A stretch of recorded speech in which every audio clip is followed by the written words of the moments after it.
ବୁଝାଇବେ। ଆସନ୍ତୁ ଆଜି ତା ବିଷୟରେ ଜାଣିବା। ମନେକର ମୁଁ ଗୋଟିଏ ସଂଖ୍ୟା ନେଉଛି 234।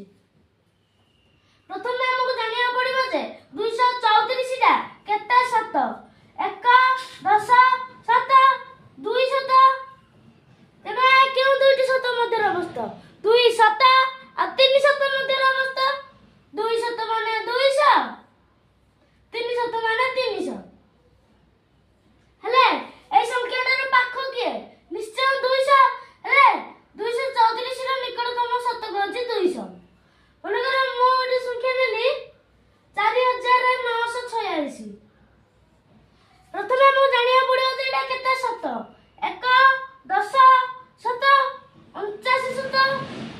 ହେଲେ 49 ଶତ ହେଲେ এই দুইটি সংখ্যা এই সংখ্যাটি কেଉଁ କେଉଁ ଦୁଇଟି ଶତ ମଧ୍ୟରେ ଅବସ୍ଥିତ? 49 ଶତ ଆଉ 50 ଶତ ମଧ୍ୟରେ ଅବସ୍ଥିତ।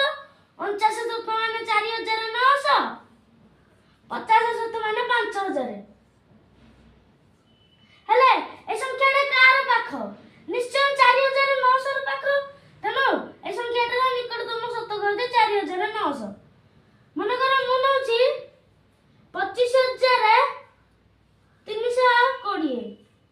প্রথমে আমি জানিয়া যে এটা কেতে শত। 1 10 7 হেলে 253 শত।